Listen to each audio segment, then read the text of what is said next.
Hey, welcome back to another episode of Tiny Kitchen Cooks. We are back in the tiny kitchen, as you can see, and I figured I would try making mayonnaise again.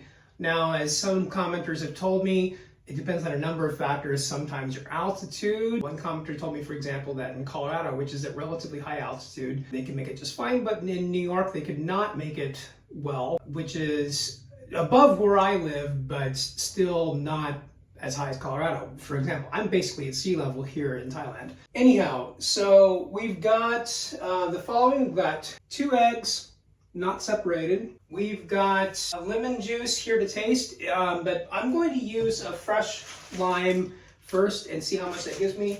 This is a half a lime. That's typically what you put in, but we'll see where it goes. I'll add more of the concentrated lime juice if I need to. Then we've got approximately 2 teaspoons of, you can use any of your choice. This happens to be apple cider vinegar. About a half a teaspoon of Dijon mustard, which I've got right here. And then 2 cups of oil of your choice. I'm going to use olive oil. Maybe I'll adjust it to 1 cup of olive oil and 1 cup of sunflower oil. In fact, I think I'll do that just to make it usable at higher temperature. So we'll see. So anyway, you basically blend the whole thing together. My mistake last time, first of all, I made 2 mistakes. First of all, I did not allow the mixture to immerse together and blend and then rise and then mix the stand mixer ups and down.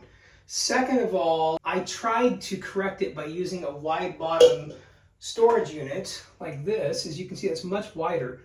And specifically, many YouTubers have told me, hey, don't. It needs to be whatever your stand mixer, sorry, not your stand mixer, your immersion blender comes with. So we'll see. So, all right, I've already got into that my vinegar. I'm going to toss in my 2 eggs. These are not separated. We have eggs and egg whites. Okay. Next, I'm going to put in the Dijon, as you can see. Apparently, the Dijon also acts as an emulsifier. And that was the problem I had last time. I could not get anything to emulsify. Okay, next I'm going to add my lemon juice. We'll see if this is enough. If it's not, I will get enough. I'll add more concentrated juice, but into a lemon squeezer, 1/2 lime in this case. So I should be measuring this because we need a 1/2 tablespoon. So measured twice would be a whole tablespoon. Let's see what this gives. Oh, after pressing, that gave me about 1/2 tablespoon. So I'll have to use the rest in concentrate form. That's okay. Kitchen towel to clean up my surface. So I will add a little more than half that amount of concentrate. Okay, put that in. Okay, so now we've got our eggs, we've got our lemon juice, we've got our vinegar, we've got a Dijon mustard. Now, all I need is about a 1/2 teaspoon of salt. I'm using pink Himalayan salt, so this is quite concentrated.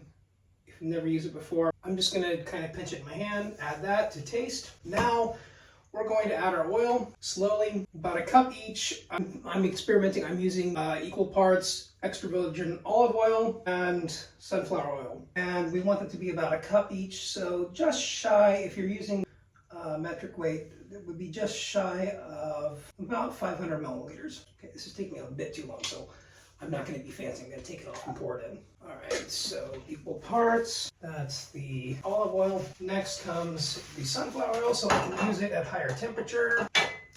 We'll do the same thing, just shy of 500 mils, which should give us about 2 cups. So basically you want 1 cup per 1 egg. Okay, so next, let it sit for a couple minutes. I'm gonna let that sit for a couple minutes and I'll be right back. I should mention, the other reason why you need to let it sit for a couple minutes is because you need to let everything come down and settle.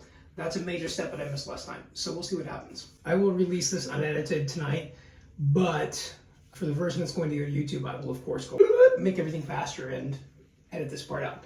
By the way, check out the new Tiny Kitchen logo. What do you think? Tiny Kitchen Cooks. Okay, so now that everything has settled, let's see if I can start by blending the bottom first, allow things to rise, and hopefully everything will come together. We'll see. Here we go. And it's not on. There we go.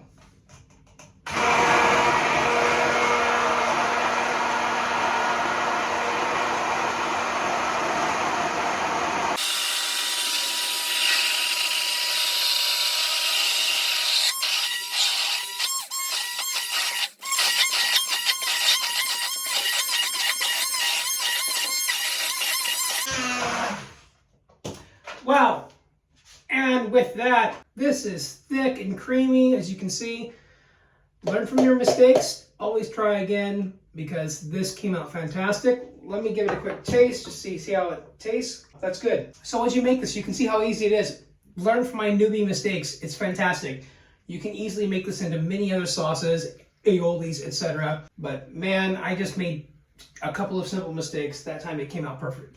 Enjoy! And as always, enjoy cooking in a tiny kitchen. Tiny kitchen cooks. Ding!